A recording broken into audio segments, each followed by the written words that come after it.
Busy షెడ్యూల్లో చిన్న relief కోసం ఈ టెన్షన్స్ అన్నట్ల నుంచి నన్ను ఒక పర్సన్ వచ్చి డ్రైవ్ తీసుకొచ్చారండి. ఎవరో తెలుసా అండి? Thank you Charan sir.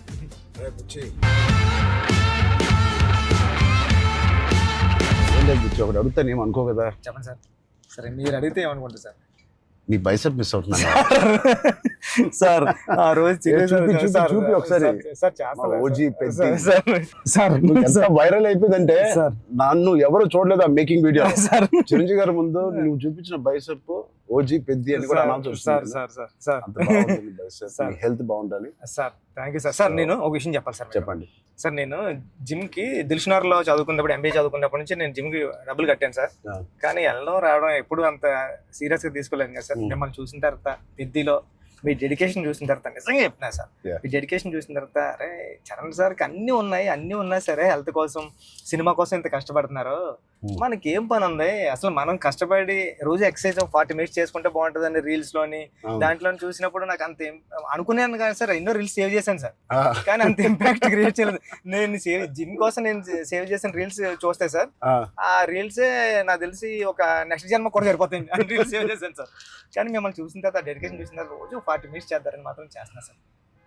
అసలు నువ్వు నన్ను పెట్టిన టార్చర్ కి ఆ బాడీలు రావడానికి, ఆ బాడీలు అన్ని రావడానికి ఒకటి క్రికెట్ బాడీ అడిగావు. క్రికెట్ సార్ అంటే క్రికెట్ బాడీ అంటే అసలు చాలా లీన్ గా మన తిలక్ వర్మ, హార్దిక్ పాండ్యా ఒక షర్ట్ వేస్తే ఎలా ఉంటుంది, ఇదే నాకు చెప్పింది నాకు నరేషన్ అప్పుడు. అదొక బాడీ అడిగావు. కొన్ని రోజుల తర్వాత మళ్ళీ సార్ క్రికెట్ బాడీలో కూడా మీరు కొంచెం బండగా ఉండాలి. ట్రైబల్ వ్యక్తి ఎంత స్ట్రాంగ్ గా ఉంటాడో అది బాడీ బిల్డింగ్ చేస్తే వచ్చే స్ట్రెంత్ కాదు. అవును సార్. ఆడికి అలవాటుగా ఆ కొండలోని అట్లా తిరగడం వల్ల వచ్చిన బాడీ అన్నట్టు అదొకటి అడిగే. అది అయిపోయిన తర్వాత సార్ మళ్ళీ సార్ కొన్ని రోజులు మళ్ళీ షూటింగ్ జరుగుతా ఉంటే సార్ ఏంటి సార్ నాకు ఆ లుక్ రావట్లేదు అంటావు. ఈ లుక్ షూట్ చేస్తే ఆ లుక్ ఎలా వస్తుంది? కుస్తీ లుక్ కావాలన్నా సార్, రెజ్లింగ్ రెజ్లింగ్ లుక్, కుస్తీ లుక్ కావాలంటావు సార్. నిజంగా చెప్పాలంటే సార్ నాకు అడగడానికి కూడా భయం వేసేది సార్. అంటే ఏంటి టైం లైన్ కూడా ఎక్కువ లేదు సార్. అంటే ఇప్పుడు క్రికెట్ అయిపోయిన షూట్ అయిపోయినా కరెక్ట్గా 2 months 3 months మీరు మళ్ళీ మన షర్ట్ అయిపోద్దండి. అక్కడ షర్ట్ అయిపోతే మీ బాడీ తెలిసిపోద్దండి. మీరు అలా గ్రాడ్యువల్ గా షర్ట్ ఆ బాడీని అలా మెయింటైన్ చేస్తే కుస్తీ టైంకి మళ్ళీ ఓపెన్ చేయడం అదంతా కూడా చాలా కష్టపడ్డారు సార్. ఆ ఇన్స్పిరేషన్ తీసుకునే నిజంగా సుకుమార్ గారి బ్యాచ్ మీకు దండం పెట్టాలి. మరి మా గురుగారు అంత కాదు సార్. నేను నువ్వా సార్? మీ గురుగారు ఇంకా బెటరే బాబు. బట్ నిజంగా ఇవన్నీ నేను చేసింది సుకుమార్ గారి అసిస్టెంట్ అనో లేకపోతే బుచ్చిబాబు ఉప్పెన తీసిన బుచ్చిబాబు కోసం కాదు. నేను నిజంగా చెప్పాను, I was in love with your script. నువ్వు రాసిన కథ ఆ సరస్వతి దేవి కోసం నేను ఎన్ని చేసినా ఈ సినిమాకి తక్కువే అనుకుని ఏమడిగినా నేను చేశాను. అంత అద్భుతంగా నువ్వు రాస్తావు ఈ సబ్జెక్ట్. ఆ సబ్జెక్ట్ కోసం ఆ సబ్జెక్ట్ చేయించుకుంది నాతో అనొచ్చు. నువ్వు కాదు సార్ నువ్వు రాసిన అంటే సార్. Thank you sir. కానీ అంటే మళ్ళీ ఇది అయిపోయిన తర్వాత ఇంకొక సెటప్ ఉందండి, మళ్ళీ దానికి బాడీ ఇచ్చారు. అదే సర్ప్రైజింగ్ సార్. కానీ ఆ బాడీ ఇవ్వడం కానీ ఇది చాలా స్ట్రగుల్ సార్. అంటే మీ మూడ్ స్వింగ్స్ అన్ని అంటే అక్కడ మళ్ళీ మీరు మళ్ళీ కష్టపడి ఆ ఇసుకలో దిగాల, అబ్బాయి ఎండల్లో షూటింగ్ చాలా చాలా టఫ్ అయిపోయింది సార్. నన్ను మాత్రం క్షమించండి. నిజంగా మనస్ఫూర్తిగా చెప్తున్నాను, నాకు ఏ రోజు కష్టం ఎందుకు అనిపించలేదు అంటే I really enjoyed this process. నచ్చిన పని చేసేటప్పుడు శ్రమ తెలియదు అంటారు కదా, నాకైతే అలా అనిపించింది. బట్ ఇవాళ షూటింగ్ అయిపోయిన తర్వాత నాకు బాగా తెలుస్తుంది, ఎందుకంటే నొప్పులు ఎక్కడెక్కడి నుంచో నొప్పులు బయటకు పడుతున్నాయి. ఇది మా పాపను కూడా ఎత్తుకోవడానికి ఈ చెయ్య కొంచెం నొప్పేస్తుంది. రేపు ఎల్లుండో వెళ్ళి చిన్న ఎక్స్రే తీయాలి. అంటే ఆ కుస్తీలో చేయి పట్టి అదురు ఉంటది, అదిరి కొంచెం ఏదో అయింది దీనికి. మళ్ళీ మీకు చేతికి అది కుస్తీలో పట్టడం, ఆ పైల్వాన్స్ అందరం తిరగేయడం అట్లతో పాటుగా మళ్ళీ సార్ పైగా నువ్వు పెట్టింది ఆర్టిస్ట్ కాదు, నిజమైన పైల్వాన్స్. బతుమాలి బాబు నువ్వు యాక్టింగ్ చేయరా బాబు అని చెప్పడానికి వాళ్ళకి టర్న్ అవడం గట్రా రావట్లేదు సార్. సినిమా యాక్షన్ చెప్తే వాళ్ళు నిజంగా కుస్తీ నిజంగా పట్టుకుంటున్నారు. పాపం సారీ సార్ అంటున్నారు. మళ్ళీ స్పోర్ట్స్ మ్యాన్ ఇన్స్టింక్ట్ ఉంటుంది కదా, స్పోర్ట్స్ మ్యాన్ స్పిరిట్, అది ఎంత మనం యాక్టింగ్ చేయరా అన్నా కూడా రాదు వాళ్ళకి. నాకే ఊపు వచ్చే ఒరిజినల్ గా వచ్చేసి మిమ్మల్ని మీ ఒక పైల్వాన్ అయితే పట్టుకొని వచ్చేసి టప్ అని మీ దగ్గర పట్టుకొని అది ఎందుకు సార్ కుస్తీలో మీ కొన్న మీద అంత దెబ్బ తగిలింది? అవునా? అయితే నేనైతే పానిక్ అయిపోయాను సార్ నేను. లేదు, టక్కుమని లేచి అదైతే చాలా అంటే దేవుడు ఉన్నాడు కాబట్టి అబ్సల్యూట్లీ జరిగింది సార్. కన్ను మీద అంటే నాకు చిరంజీవి సార్ ఏం చేస్తారని భయం వేస్తుంది. సెకండ్ హాఫ్ మనం సినిమా రన్ త్రూ లో కదా తీసాం. అవును సార్, సినిమా రన్ త్రూ లోనే మన షూటింగ్ కూడా సీనిక్ ఆర్డర్ లోనే తీసాం మన సినిమా. అవును సార్. సో అది తీయడం వల్ల ఐ థింక్ నాకైతే చాలా చాలా హెల్ప్ అయింది మీరు అలా తీయడం వల్ల. ఒకటి మనందరికి ఇది జర్నీ ఆఫ్ పెద్ది కాబట్టి బిగినింగ్ టు ఎండ్ ఆ జర్నీ ప్రకారంగానే మనం తీయడం అనేది అందరికి ఆ మూడ్ లో రావడానికి అర్థమైంది. ఈ సీన్ ఎందుకు తీస్తున్నాం అందరికి అర్థమైంది, ఎందుకంటే దాని ముందు రోజే ఆ సీన్ తీసాం కాబట్టి. రన్ త్రూ లో వచ్చేసరికి మన సెకండ్ హాఫ్ అంతా మనం ఒకే టైం పీరియడ్ లో షూట్ చేసాం. అవును సార్. సెకండ్ హాఫ్ అంటే ఏంటి, కల్మినేషన్ ఆఫ్ ఆల్ ద మీరు రాసిన స్టోరీ అంతా culmination. Heaviest action, heaviest emotion, heaviest song second half లోనే పెడతావు. సో అంత హెవీ వర్క్ మనకి లాస్ట్ 65 days లో మనం షూట్ చేసాం. నిజంగా దేవుడు లేకపోతే అంత హెవీ వర్క్, అన్ని కుస్తీ ఫైట్లు, క్లైమాక్స్ ఫైట్, క్లైమాక్స్ సాంగ్, ఇంకో సాంగ్ రే రే రారా ఏమి మనకేం అవ్వకుండా మీకేం అవ్వకుండా నాకేం అవ్వకుండా జరిగిందంటే అది నిజంగా పెద్దకున్న బలం. అది పెద్ద సబ్జెక్ట్ కి పెద్ద స్క్రిప్ట్ చేయించుకుంది తప్ప. లాస్ట్ 75 days షూట్ చేస్తాను సార్. ప్రతి సినిమాలో నాకు ఏదో ఒక యాక్సిడెంట్ అవుతూనే ఉంది. RRR లో కూడా కాలు కొట్టుకున్నాను, రంగస్థలం కూడా ఒకటి ఏదో అయింది నాకు గుర్తులేదు. గేమ్ చేంజర్ లో ఇక్కడ లిప్ కట్ అయిపోయింది, ఇక్కడ ఇది అయింది. కానీ ఎక్కడ ఒక్కరోజు మన షూటింగ్ ఆపింది లేదు. అది నిజంగా అది దేవుడు. ఇంకేంటి బుజ్జి సార్ పోస్ట్ ప్రొడక్షన్ ఎలా జరుగుతుంది చెప్పు, సరదాగా అడుగుతున్నా. సార్ రెహమాన్ సార్ అంటే నేను ట్వీట్ వేద్దాం అనుకున్నాను సార్, ఎర్రకొట్టి సార్ RR అని. అంటే మళ్ళీ 2 ఎట్లా అయిపోతుందో నేను వేయలేదు సార్. నెక్స్ట్ లెవెల్ RR ఇచ్చారు sir Rahman sir. Okay, next level అండి. అంటే ఎమోషన్ కానీ నాకు నేను వెళ్ళి కూర్చున్నాను సార్. నిన్నే కూర్చుంటే ఇది మన సినిమా మన విజువల్ని నెక్స్ట్ లెవెల్ పట్టుకుపోయారు సార్. ఓకే, రెహమాన్ గారు కానీ, రత్నవేల్ సార్ కానీ. అసలు అంటే రత్నవేల్ గారి నుంచి మాట్లాడరు, మనం అనుకున్నప్పటి నుంచి అది ఎంత పెద్ద అసెట్ రత్నవేల్ గారు. ఇట్ ఈస్ అంటే బ్యూటీ షాట్స్ ఇచ్చారు, కమర్షియల్ షాట్స్ ఇచ్చారు, అండ్ కథని అర్థం చేసుకునే విధానం. రత్నవేల్ గారు మించిన కెమెరామెన్ నేనైతే పని చేయలేదు, ఉండే ఉంటారు కానీ నేనైతే పని చేయలేదు కదా సార్. ఎందుకంటే సార్ రండి సార్, ఇప్పుడు నేను ఫస్ట్ సినిమా చేశాను సార్, ఇది second cinema and second film sir నాది. ఇంత పెద్ద కెమెరామ్యాన్ ఉండడం వల్ల నాకు చాలా పెద్ద సపోర్ట్ వచ్చింది సార్. రండి సార్ లాంటి ఉండడం వల్ల నేను ఏమైనా మిస్టేక్లు చేసినా సరే ఇది కాదు, ఇది చూసుకో ఒకసారి ఆలోచించుకొని వచ్చి చెప్పడం కానీ, బిగ్ బ్రదర్ దాంట్లో నో డౌట్ సార్. అంత ఆయన కరెక్ట్ చేయడం కానీ అవన్నీ నేను చూసేదాన్ని ఒక్కొక్కసారి ఆయన నెక్స్ట్ లెవెల్ పట్టిపోయారు సార్. వచ్చి ఇలా చేద్దాం మనం అని. లైటింగ్ మాత్రం వేరే స్థాయిలో ఉంటుంది అసలు. సార్ మీకు చెప్పాలంటే ఢిల్లీ ఎపిసోడ్, ఢిల్లీలో ఎలా ఉన్నారంటే సార్ మీరు ఢిల్లీ ఎపిసోడ్ నాకు మిమ్మల్ని చూసిన ప్రతిసారి కళ్ళంట నీళ్ళు వస్తా సార్. ఐ థింక్ నా ఫేవరెట్ ఎపిసోడ్ చెప్పొచ్చు లేదో తెలియదు ఇస్ ద ఢిల్లీ ఎపిసోడ్. అంటే నీ కథ మొత్తం నువ్వు ఇందాక 2 గంటలన్నర కథ లేదా 3 గంటల కథ, ఆ ఢిల్లీ ఎపిసోడే మీ కథ. అవును సార్. ఢిల్లీ నేను ఢిల్లీ ఎడిటింగ్ రూమ్ లో చూసిన ప్రతిసారి మీకు కాల్ చేశాను సార్. నవీన్ అంటున్నారండి, ఎడిటర్ నవీన్ ఏమన్నాడంటే అండి, నవీన్ అన్న వచ్చి నువ్వు చూసిన ప్రతిసారి 20 కాల్ చేస్తున్నావు అని. అంటే దాంట్లో ఫ్రేమ్ తీసి కట్ చేద్దామన్నా సరే నాకు భయం వేసి ఇది తీద్దామా లేకపోతే ఇది ఒక్కటే తీసేద్దామా అంటే, నువ్వు ఒకసారి గుర్తుపెట్టుకో ఈ విజువల్ చూసిన ప్రతిసారి నువ్వు రామ్ చరణ్ సార్ కాల్ చేసావు, నువ్వు ఎలా చేస్తావు ఇది అంటే అవునా అయితే తీనని మళ్ళీ దాన్ని హోల్డ్ చేసి దాని బిఫోర్ ఎక్కడ కట్ చేశాను కానీ ఢిల్లీ కట్ చేయలేదు సార్. ఢిల్లీ ఎపిసోడ్ నాకు సినిమాలో నాకు ఫేవరెట్ ఎపిసోడ్. అవును సార్. ఢిల్లీలో అప్పుడు టెంపరేచర్ కూడా చాలా చలండి, పక్కన షూటింగ్ చేయడానికి కూడా అవన్నీ క్లైమేట్ కూడా కంట్రోల్ లేదు సార్. బట్ ఢిల్లీ ఎపిసోడ్ మాత్రం ఢిల్లీ అని అనుకున్నాం, ఎలా షూట్ చేయాలని అనుకున్నాను. ఆ ఒక్క ఎపిసోడ్ కి రాండీ గారికి 100% ఇచ్చారు సార్. అందుకని దాన్ని వైడ్ రేంజ్ ఫ్రేమ్స్ తో స్పాన్ కానివ్వండి, అంటే కలర్ టోన్ కూడా ఢిల్లీ దగ్గర కలపలతో ఫిల్మ్ కలర్ టోన్ మార్పు సార్. లుక్ అండ్ ఫీల్ కూడా మొత్తం అంతా ఢిల్లీ ఎపిసోడ్ లోనే ఒక వ్యవసాయం ఉంటది కాబట్టి మన సినిమాలో కదా ఎమోషన్ అంతా హోల్డ్ చేయడం కానివ్వండి. అవును సార్.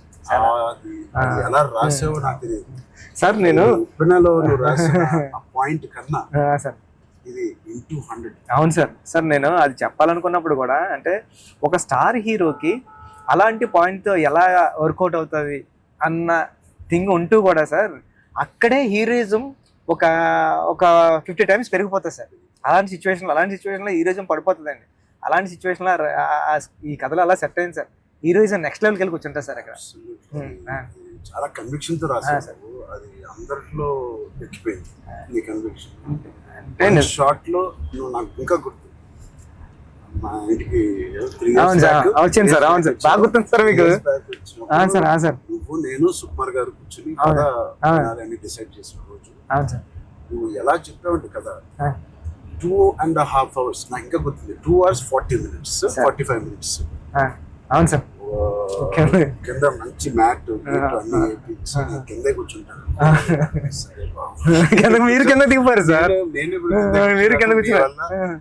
అన్ని scene paper dialogue to dialogue, scene to scene, run through తో సీన్ ఆర్డర్ తో నువ్వు నాకు ఎక్స్ప్లెయిన్ చేసాను. నేను ఫస్ట్ మెస్ప్రైజ్ అయిపోయాను. నా వైపు ఎక్కువ తలెత్తి కూడా సీన్ వైపు కదా చూసి కూడా నువ్వు చదవలేదు. తలెత్తి నాతోనే మాట్లాడావు మొత్తం. అంతలాగా నీకు ఎవ్రీ డైలాగ్ గుర్తిపోయింది. నువ్వు ఎన్ని సంవత్సరాలు రాసావు ఈ సినిమా నాకు తెలియదు కానీ ఫోర్ ఇయర్స్ ఒప్పిన తర్వాత ఎప్పటి నుంచో డెవలప్ చేసావు.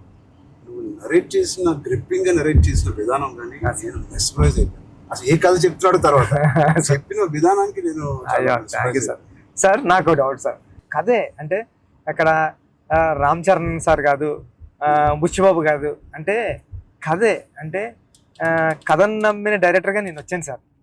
కథను నమ్మిన డైరెక్టర్గా వచ్చి మీకు నేరేషన్ ఇచ్చినప్పుడు నాలో భయాలు చాలా ఉన్నాయండి.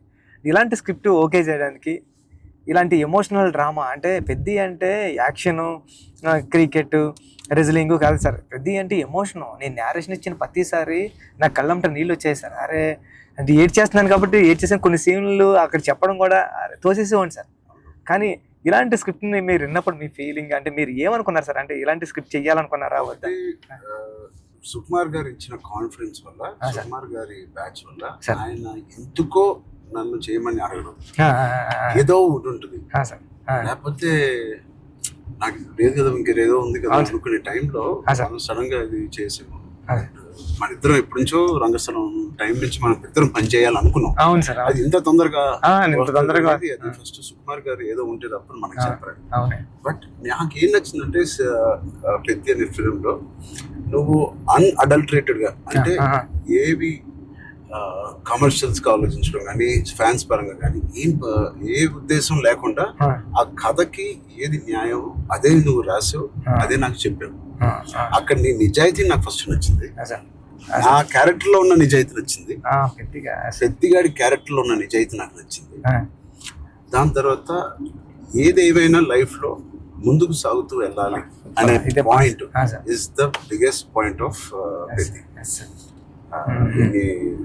హర్డల్స్ వచ్చిన ఇంకోటి ఇవన్నీ దేనికి చేస్తున్నారు, ఆ కథ ఏంటి, ఆ కథ ఇవన్నీ దేనికి చేస్తున్నారు, ఇన్ని ఆటలు ఎందుకు ఆడుతున్నారు, అదేంటి cross over athlete. Main point అది sir. Main point cross over athlete. ఆ క్రాస్ ఓవర్ అథ్లీట్ ఒక అథ్లీట్ గా వెళ్ళొచ్చు, ఒక కొంత దూరం వరకు తన జీవితంలో ఏదో ఒకటి సాధించవచ్చు. ఇంత తపంతో how come he went that far to do that and achieve that goal. That I feel identity, గుర్తింపు కోసం. సార్ నిజంగా చెప్పాలంటే ఈ కథ రాయడానికి మెయిన్ కారణం, మీ దగ్గరికి వచ్చి నేరేషన్ ఇవ్వడానికి కారణం అంటే మీరు ఎప్పుడో మెరుపు టైంలో ఎప్పుడు ఎంట్రీ చేస్తే నాకు స్పోర్ట్స్ సినిమా చేయాలని కోరిక అన్నారు సార్.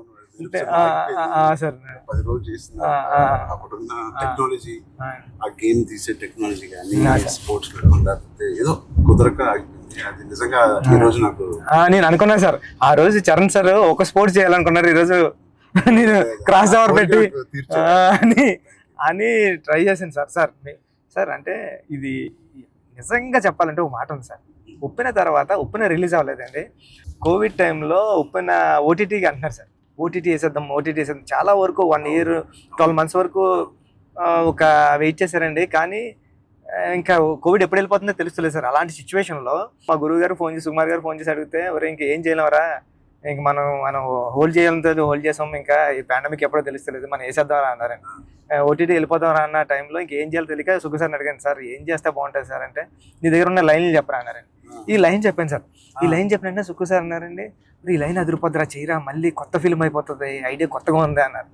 అవునా అని సార్ మీరు నమ్మరు, నాకు స్క్రీన్ షాట్ ఉంది, మా స్టాండర్డ్ రామన్ గడ్ కూడా అది బుక్ మాకు రాసిపోయి పిఠాపురం దత్తత స్వామి గుళ్ళకి వెళ్ళి కూర్చొని నాకు సెకండ్ ఫిల్మ్లో హీరో రామ్ చరణ్ గారు. అవును సార్, చూపించాను సార్ మీకు. హీరో బెల్లం ఫ్యాక్టరీలో వర్క్ చేస్తూ ఉంటాడు, క్యారెక్టర్ సూపర్ ఉంటుంది, పెద్ది అని రాశాను సార్. ఫస్ట్ ఫిలిం ఇంకా రిలీజ్ కాలేదు, సెకండ్ ఫిలిం రామ్ చరణ్ గారితో డ్రీమ్ అంటే నేను అనుకుంటాను సార్, మనిషి గట్టిగా కోరుకుంటే ఏదైనా అయిపోతుంది సార్, గట్టిగా కోరుకోవాలి సార్. నాకు కూడా ఇంత గొప్ప సినిమాలో హీరోగా చేయడం అనేది గొప్ప రైటింగ్ రావడం అనేది, అది కూడా నేను ఎక్కడో అనుకున్నానేమో, ఎప్పుడో మెరుపు అప్పుడు అనుకున్నాను ఒక స్పోర్ట్స్ సినిమా చేయాలి మీ సంకల్పమే సార్ అది. అప్పటి నుంచి 10 ఏళ్ళు అయిపోయింది మెరుపు, ఆల్మోస్ట్ 12 ఇయర్స్ అయిపోయింది. ఆ 12 ఇయర్స్ నుంచి నా కోరిక నీ కోరిక ఏదో సార్ ఇద్దరిని సుకుమార్ గారు కలిపారు. సుకుమార్ గారు దేవుడు మా గురుగారు తీసుకొచ్చి, అందుకే నేను ఎప్పటికీ మా గురుగారు 2 పని ఉంటాను సార్. నిజంగా ఏదైనా అంత గట్టిగా అనుకోవాలనేది నాకు మళ్ళీ అనిపించింది. అనుకుంటే సాధ్యం అవుతుంది అనేది, అనుకుంటే అవుతుంది అన్నారు. మీరు ఏదైతే అన్నారో ఇదే మన కథ సార్. పెద్దిగడి ఏది వదలడండి, పెద్దిగడి పట్టుకుంటే అంటే చిన్న చిన్న ఇన్సిడెంట్లకే ఈ జనరేషన్ అంతానే అది కాదు ఇది అవుతులేదు అని కొద్ది ప్యానిక్ అయిపోయి రకరకాల డెసిషన్ తీసుకున్నారు కదా సార్. అలాంటి సిచ్యువేషన్లో పెద్ది చాలా ఇన్స్పిరేషనల్ క్యారెక్టర్ సార్. పెద్దిగడి అందరికీ హృదయంలో ఉండిపోతారు సార్. పెద్దిగడి చాలా ఇన్స్పిరేషనల్ క్యారెక్టర్ అంటే నిజంగా చెప్పాలంటే పాఠ్యాంశాల్లో అంటే బుక్స్లో ఉండాల్సిన క్యారెక్టర్ అండి. 7th క్లాస్ నాన్ డీటెయిల్లో ఉంది సార్, అంటే పట్టుదల ఉంటే సాధించలేనిది లేదని. అలాంటి బుక్ లో నేను రాసినప్పుడు నాకు ఆ కథ గుర్తొచ్చిందండి. అరే విక్రమాదిత్య ఏదో అండి అతని పేరు, అతను చాలా స్ట్రగుల్ అయ్యి అనుకున్నదాన్ని రీచ్ అవుతాడండి. అంటే పెద్దికి కూడా విజయం అంత ఈజీగా దొరకలేదండి. పెద్ది చాలా స్ట్రగుల్ అవుతా తన విజయాన్ని, తన డెస్టినేషన్ ని, తన గోల్ ని రీచ్ అవ్వగలిగాడు కానీ అంత ఈజీగా నీ జనరేషన్ చిన్న వాటికే కొద్దిగా ప్యానిక్ అయిపోయి అది కాదు ఇది కాదు అంటారండి. ఇది చాలా ఈ జనరేషన్ సెట్ అవుతుంది. ఈ జనరేషన్ కి చాలా ఇన్స్పిరేషనల్ స్టోరీ. మోటివేషన్ అంటే ఐ ఫీల్ ఒక వ్యక్తికి మోటివేషన్ దొరకడం పొద్దున్న లేచి, అంటే ఇలాంటి సిచ్యువేషన్ వచ్చి నా లైఫ్ లో కూడా వచ్చింది. ఇది వాళ్ళ జనరేషనే కాదు, కోవిడ్ టైంలో అందరికీ ఒక రకంగా కొట్టింది కదా కోవిడ్. మానసికంగా కొట్టింది, హెల్త్ పరంగా కొట్టింది, ఫైనాన్షియల్ గా కొట్టింది, ఈ వేరే రకాలుగా కొట్టినాయి. నాకు కూడా ఒక రకంగా కొట్టింది. And it was very low phase అవన్నీ అన్నాను, కానీ ఇట్ ఈస్ అంత స్ట్రాంగ్ వర్డ్స్ నేను వాడట్లేదు, కానీ ఒక కన్ఫ్యూజ్డ్ స్టేట్ లో ఉండేవాళ్ళం. అంటే అప్పటికి RRR మధ్యలో మీకు కూడా సార్, నాకు కూడా RRR 30-40% అయిన తర్వాత ఆ బ్రేక్ పడింది, అయితే 50% తర్వాత ఆ బ్రేక్ పడింది. పీక్ లో నా ట్రైలర్ రిలీజ్ అయింది, అంటే అంత పీక్ బాడీ లో RRR స్టాప్ అయింది. సో ఏం చేయాలి, జిమ్ నేను ఒక అపార్ట్మెంట్ లో ఉండేవాడిని అప్పుడు, దాని తర్వాత ఇప్పుడు ఇంటికి షిఫ్ట్ అయ్యాను కదా. సో అక్కడి నుంచి అసలు ఉన్నారా, మన చుట్టూ ఉన్న వ్యక్తులు ఒక్కొక్కరు చనిపోవడం చూసి ఆ ఉపాసన ఇంట్లో ఉండడం వల్ల ఆ హాస్పిటల్ కాల్స్ విని నేను ఇంకా ఆఖరికి నా హోమ్ థియేటర్ లో కూర్చొని టీవీ చూస్తూ ఉండేవాడిని. పక్కన ఆవిడ అక్కడ ఉండేది, అది వినలేక నేను ఒక్కడనే ఉండలేక, బికాస్ ఆవిడతో ఉంటే ఏదో ఒక కాలక్షేపం ఉండేది. హోల్ కోవిడ్ నువ్వు నమ్మవు, ఉపాసన ఒక రూమ్ లో తన కాల్స్ పాపం తన అందరు పేషెంట్స్ ని డైవర్ట్ చేయడం అవన్నీ చూస్తా ఉంది. నేను ఇంకో రూమ్ లో అలోన్ గా ఆల్మోస్ట్ ఫ్యూ మంత్స్ నేను ఒక్కనే ఉండేది. అది నాకు గట్టి కొట్టేసింది. అంటే ఒంటరిగా ఉన్నప్పుడే మీకు థాట్స్ వస్తాయి, అది ఓవర్ గా నువ్వు అన్ని రోజులు ఒంటరిగా ఉన్నప్పుడు ఆ థాట్స్ వేరేగా మారుతాయి. అలా మారినప్పుడు నేను మానసికంగా కొంచెం లో అయ్యాను. ఆ టైంలో నాకు తెలిసి తిరిగి కోవిడ్ రీఓపెన్ అవుతున్నప్పుడు, ఏవో చాలా ఇష్యూస్ ఉన్నప్పుడు నాకు రాజమౌళి గారు నీకు ఫోన్ చేశాను. రాజమౌళి గారికి ఫోన్ చేసి, సార్ ఒకసారి కలవాలి మిమ్మల్ని అంటే ఆయన వచ్చారు. ఏం చేయాలంటే మళ్ళీ షూటింగ్ స్టార్ట్ అవుతుంది, నాకు అదే జోష్, ఏదైతే షూటింగ్ మనం ఆపామో ఆ టైంలో నాకున్న జోష్ అది రావట్లేదు సార్, నాకు ఏంటో అర్థం కావట్లేదు, ఇంత పెద్ద సినిమా ఇంత పెద్ద డైరెక్టర్తో నేను చేస్తున్నాను, ఏమవుతుంది నాకు, ఎందుకు నాకు మోటివేషన్ రావట్లేదు అంటే ఆయన చెప్పిన మాట ఇవాల్టి వరకు I have kept it in my heart. ఎప్పుడైనా చరణ్ అది మోటివేషన్ ఏదో ఒక పెద్దది వస్తేనే రాదు, దీనికన్నా పెద్దది ఏముంటుంది, RRR కన్నా పెద్దది మోటివేట్ చేయడానికి. అయినా నాకు రేపు పొద్దున లెగిసి వర్కౌట్ చేసి మీ షూటింగ్ కి రావాల్సిన మోటివేషన్ నాకు రావట్లేదు, అందం ఏంటి నేను. సో చరణ్ అలా కాదు, షూటింగ్ కి ఇంకా 20 days టైం ఉంది, ఇంకా 20 days లో లాక్డౌన్ ఓపెన్ చేస్తున్నారు, ఫస్ట్ లాక్డౌన్. సో నీకు 20 days టైం, ఒక పని చెయ్యి, స్టార్ట్ స్మాల్. ఈ రోజు నేను ఇవాళ లెగిసి ఏదో ఒక పని అనుకోవాలి, ఆ పని కోసం నువ్వు లెగాలి, ఆ పని దొరకాలి. ఆ పని ఏంటి, ఏమి లేదు ఇప్పుడు కోవిడ్ లో. ఆ పని ఏముంటది, ఎక్కడికి ఎలా ఉండదు.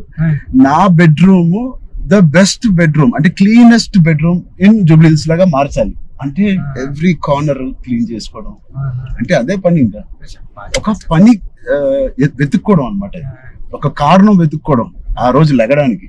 ఇవాళ లెగిసి జూబ్లీ హిల్స్ లో నా రూమ్, నా ఇల్లు ద బెస్ట్ క్లీనెస్ట్ హౌస్ గా ఎలా మార్చాలి. స్టీమింగ్ చేస్తానా, లేకపోతే కడుగుతానా, లేకపోతే క్లీనింగ్ చేస్తానా, ఎప్పుడెప్పుడు నుంచో ఉన్న బట్టలన్నీ తీసి పడేస్తానా, అది. లేదా నా garden should be the best garden in Jubilee hills.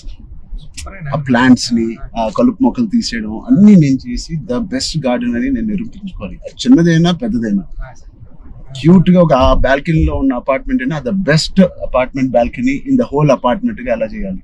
ఆ చిన్న చిన్న కారణాలు వెతుక్కొచ్చారండి ఇలాగా.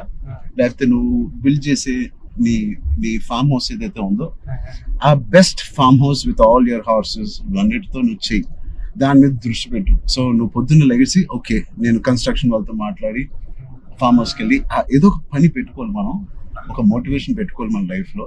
చిన్నగా స్టార్ట్ చేయి, ఆ చిన్న స్టార్ట్ చేసిన మోటివేట్ అవుతావు నువ్వు. ఇంట్లో మొదలైన మోటివేషన్ అది పెద్దగా చేరి అది నేను ఎగ్జాక్ట్ గా వర్డ్ టు వర్డ్ నేను ఫాలో అయ్యాను. ఇవాళకి 3-4 years there was not one day where I was demotivated. So Peddi గారిది coming to the point, Peddi also is like that. ఏంటి అవకాశాలు అనేది ఎత్తుకుంటా ఉంటాడు లైఫ్ లో. ఇది అది పోయిందా, ఇది కూలిపోయాడా, ఎన్ని అడ్డంకులు వచ్చినాయి అతనికి అని చూసుకోకుండా, ఉన్న దాంట్లో సరిపెట్టుకోకుండా కూడా మళ్ళీ దాంట్లో బెస్ట్ ఎలాగా ఉంటాడు అనేది ఒక ఫస్ట్ హాఫ్ నుంచి ఇంటర్మిషన్ లో ఒకలాగా, ఇంటర్మిషన్ తర్వాత ఇంకోలాగా. Whatever happens the life should go on, life should keep going on. ఆ లైఫ్ ఎలా గో ఆన్ అవ్వాలంటే దానికి ఒక పర్పస్ ఎత్తుకోవాలి. ఆ పర్పస్ నేను చెప్పినట్టు చిన్న చిన్నగా ఉండొచ్చు, పెద్ద ఉండొచ్చు. నేనే అనుకున్నాను చాలా బాగా మాట్లాడారు. లేదు, ఐ థింక్ ఇవన్నీ ఈ కోవిడ్ నుంచి, కథ నుంచి వెరీ వెరీ ఇన్స్పైరింగ్ కథ. ఈ మధ్య ఒక ఇన్స్పైరింగ్ కథల్లో నేను చూడడం అనేది నేను ఎక్కడ చూడలేదు. అంటే ఒకప్పుడు లగాన్ చూసాను, ఒక దంగల్ చూసాను, స్వయం కృషి ఉంటదండి. అంటే సార్ ఇది ఉంటూ అంటే ఎక్కడ కమర్షియలైజ్ తగ్గదు సార్ పెద్ద. అంటే ఒక స్టార్ హీరోతో ఇలాంటి ఆర్గానిక్ కథ చెప్పడం అంటే చాలా టఫ్ జాబ్ సార్. ఈ రెండు బ్లెండ్ చేయడం. తమ్ముడు అనే సినిమా కరాటే ఇవన్నీ ఉండి చాలా బేవర్స్ గా తిరిగే ఒక తమ్ముడు ఒక కారణం వల్ల ఒక పర్పస్ వెతుక్కుని నేను ద బెస్ట్ గా అవ్వాలి, మా ఫాదర్ కి నిరూపించుకోవాలి. సో ఆయన పర్పస్ ఆ ఫాదర్ కి నిరూపించుకోవాలి, అంతేనా? బ్రదర్ ఒకటి బ్రదర్ కాళ్ళు ఇరిగింది, అది ఫాదర్ వీడేం చేస్తాడు బ్రదర్ కాళ్ళు అంటే. సో ఆ కారణం ఒకటి ఎత్తుక్కోవడం అనేది, అది నీ సినిమాలో నీ కారణం అనేది is the most biggest commercial point. దానికి audience will be shocked. Waiting sir, దానికోసం టెన్షన్ గా ఉందండి. పెద్ది అంటే పెద్ది అన్నదే అంత ఒక స్టోరీ అండి. ఇంకా స్టోరీ మీరు రామ్ చరణ్ గారు కనిపించలేదు సార్, చూసిన వాళ్ళు అందరూ కూడా అదే చెప్తున్నారండి. రామ్ చరణ్ గారు కనిపించకుండా దాంట్లో అంతలా ఇన్వాల్వ్ అయిపోయారండి మీరు. ఒక పావు గంట ఒక హాఫ్ అన్ అవర్ సినిమా తర్వాత పెద్ద క్యారెక్టర్ లోకి వెళ్ళిపోతాం సార్. కానీ మీకు జాన్వీ క్యారెక్టర్ కూడా లుకింగ్ సో బ్యూటిఫుల్. అండ్ నువ్వు అనుకున్నప్పుడు నుంచే జాన్వీ కపూర్ అని అంటానే ఉన్నావు. కానీ అమ్మాయి కూడా ఒక హీరోలో ఉంటది సార్. అక్షయమ్మ క్యారెక్టర్ అంటే చాలా strong character sir. Akshayamma very good aura. అవును sir, every time Janhvi screen మీదకి వచ్చినప్పుడు ఆవిడ ఆరా సగం పని చేసుకుని వెళ్ళిపోతుంది.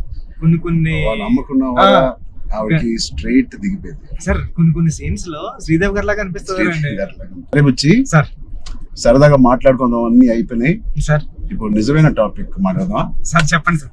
నిజంగా ఒక మంచి సినిమా తీయాలంటే ఎంత శ్రమ పడతాం మనకు తెలుసు. అంటే ఏది ఇచ్చినా కొద్దిగా మంచి కంటెంట్ ఇవ్వాలని అందరూ గర్వపడే సినిమా, నిజంగా అందరూ ఇన్స్పైర్ అయ్యే సినిమా. ఫ్యాన్స్ అందరికి అది నిజం సార్. ఎందుకంటే అందరికీ చాలా మంచి సినిమా తీశారు మా హీరో గారు అన్న చెప్పుకోవడానికి అంత ఉంటది సార్. మీకు గుర్తుందా సార్, ఈ సినిమా తర్వాత చాలా మంచి పేరు వస్తుంది, మీకు చాలా మంచి పేరు వస్తుంది అని చెప్పింది. మంచోని కదా కాదు సార్, మంచి పేరు ఇంకా మంచి పేరు వస్తుంది అని అంటే సార్ మీరు ఒక మాట అన్నారు, ఇన్స్పైరింగ్ పర్సనాలిటీ లైఫ్. అవును సార్, మీరు ఒక మాట అన్నారు గుర్తుంది సార్. అప్పుడు ఉపాసన మేడం గారు అన్నారండి, బుచ్చి నాకు మంచి పేరు వస్తుంది అంటే ఈ పేరు ఏదో పెళ్లికి ముందు వచ్చింటే ఇంకా ఇంకా మంచి సంబంధం వచ్చింది నాకు అని మేడం పక్కన చెప్తున్నారండి. మేడం అన్నారండి, అంత మంచి కథ రాసావంటే అసలు సంబంధాలు మనకి అలా లైన్ లో వస్తాయి. అంత అయిపోయింది. రెహమాన్ సార్ ఆర్ఆర్ వర్క్ చేస్తున్నారు, లేకపోతే నేను అవ్వకపోతే సార్తో ఇంత అలాగా నేను రాలేను సార్ అని బతిలాడుకుని ఉన్నాను. అయిపోయింది వర్క్. ఓలా బుక్ చేస్తాను చెప్తున్నా సార్ చాలా దూరం తీసుకొచ్చారు సార్ మిమ్మల్ని అన్న.